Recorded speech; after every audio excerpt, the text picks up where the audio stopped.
Up some time and some processes that take a lot of time so we can focus on evaluating the innovations that we're hoping to implement through governance teams.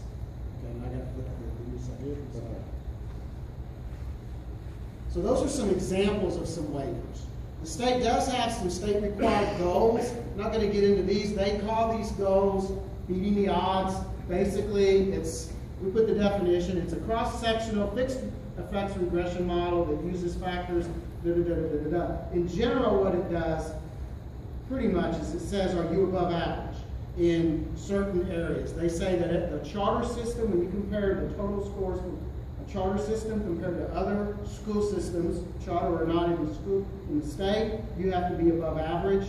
It says that. Then they're going to also look at each school in the charter system, and that school should be above average when you compare the system or the school to other schools that are similar demographically to that school. The fault in that, the faulty logic is, if everybody became a charter district, automatically you condemn half of them to be below average, right? Because isn't that how you mathematically put an average? So if you average, somebody's got to be below average and someone has to be above average. So we're not sure how that goal is really going to help districts close the achievement gap.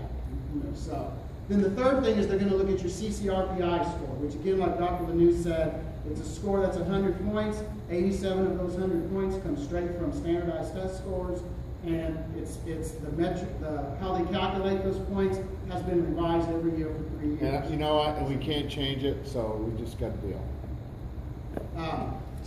So we're going to have some additional goals centered around those 3 priority areas. So one thing we're going to do is say that we've got some goals here to talk about how are local school governance teams going to do their work, how are we going to make sure that we're supporting them, that they're doing work, that they're feeling like their work is meaningful to the school and the kids.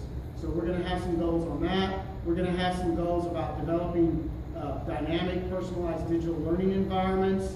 We're going to have some goals about increasing the readiness of our graduates for college and careers. If you notice, there'll be some things like we're going to track the number of dual enrollment credits. We're going to track increases in the completion of high school courses that directly align to career readiness, to develop partnerships with post-secondary education institutions in our business community. So some broader things that are tied back to more than just a test score. Right. We think these are indicators that some of these processes and connections, I can't distill it all to a number, but these are important for us, and we can monitor those because they're important. So again, because the work of the governance team is going to be more broad than just test scores. So those are kind of the big points about the case and the performance expectations. So now we move into the meat of how are these governance teams, local school governance teams, going to function? What are they going to be like? So here's some main points about that. The law does say that if you become a charter district, school councils are dissolved and you replace them with this concept called local school governance teams. They should reflect the diversity of neighborhoods they serve or the schools they serve. We want to make sure that they're responsible for governance, not management. They're going to participate in regular training so that they understand their roles, they understand how the school system works, so they have support as they go through some of this work. We want them to have authority. The authority can be input, the authority can actually be decision-making, and the legislation has defined 5 areas that you have to provide them some input or decision-making authority in. I'll show you a chart of that in just a minute. Right now, governance teams do school councils really don't have their authority defined in the legislation. It's kind of whatever the school districts decide to provide them. And so it's a lot looser if you're a school council. They're going to exercise authority. This is our piece down here. We're saying in our charter district, governance teams will exercise authority by choosing some innovations aligned to a priority area that's also aligned to our strategic plan. And so they're not going to have to worry about working on 17 things.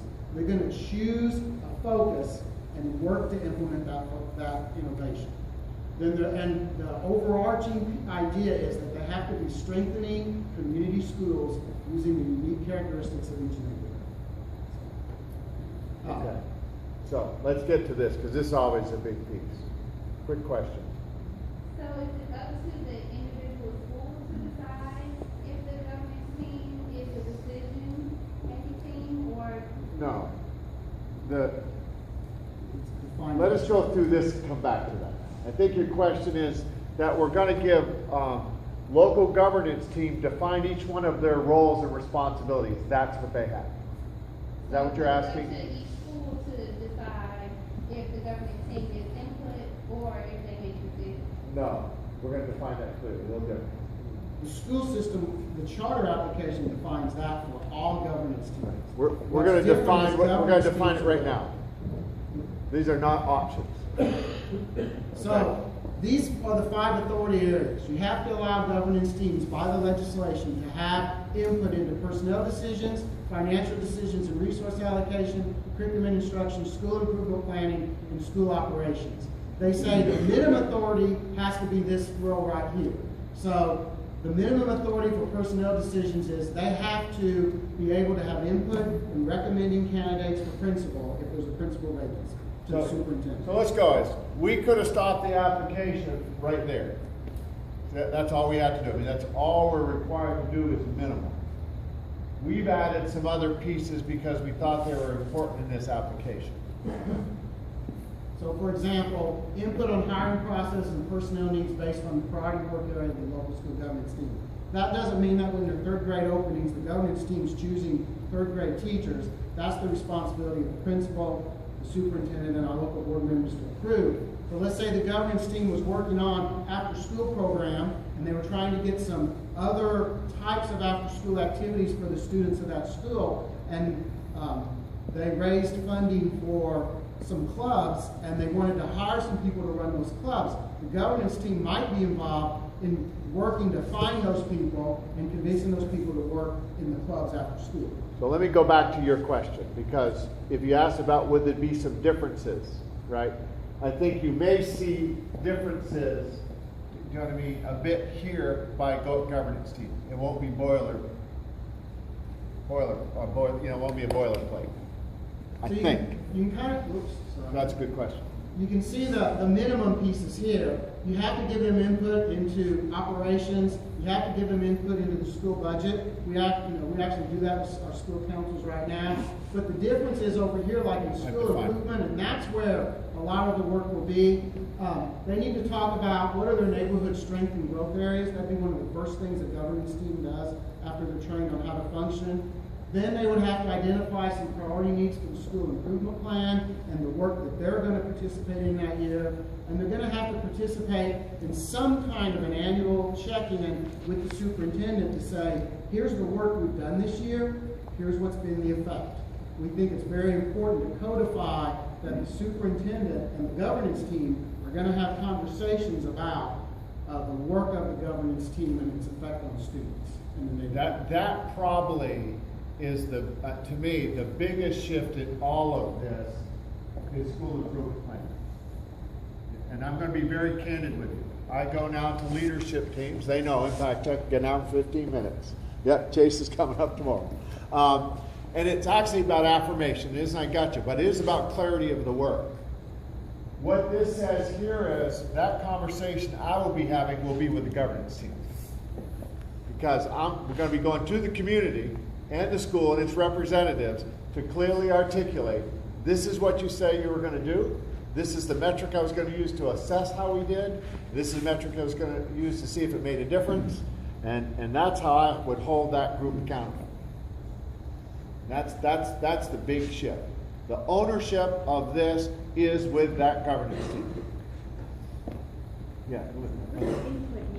Like this input into selection of curriculum and materials? I mean, that's the way it's written. Okay, so that's something that I would have to develop process as superintendent. So let me give you an example of what I'm thinking of. Yeah, is if I was saying input to the school budget, I think this would be a healthy process. For example, I might say, as I'm beginning the school budget process, I want a representative or two from each one of the governance teams so we have a meeting to decide what are the priorities that we have in the neighborhood before I start the budget. That would be a good example. In the input curriculum, I will put it out there. I think their parents are great, but they don't know anything about curriculum. So I'm not going to ask you about curriculum, but we already have instructional councils that have representation. So it would be is if we're making a major shift in something, we'd have to figure out a process where I get representatives from the governance teams about that. So if we're doing a major shift in a literacy program that we just did, we call representatives from each one of the elementary K2, do you know what I mean, to give input and to give feedback on that. Yes. Okay, Dr. Miller, can you please, sir, go back one slide? Yep. Okay. My first question is, who selects the governors? It's coming up. We're coming up. Okay. Second, on bullet point number 2, must reflect diversity of the neighborhoods they serve. Now, are we talking about the community or are we talking about the school itself? Because the demographic of a school It's a really good point. versus community, as we know, can be quite different. Yeah. And that's a really good point. I think we left that open. We just said neighborhood. I got to think, I just want you ask me a question, I may not have the answer. I don't have the answer about the neighborhood, about who is a representative of kids who go there. You're saying, for example, if you got a large neighborhood, does some go to private schools, do they sit on it? Is that what you're saying? Right, exactly. Yeah. I mean, I the demographic of that particular school. Not necessarily, I know. Yeah. We have to be very careful with this language.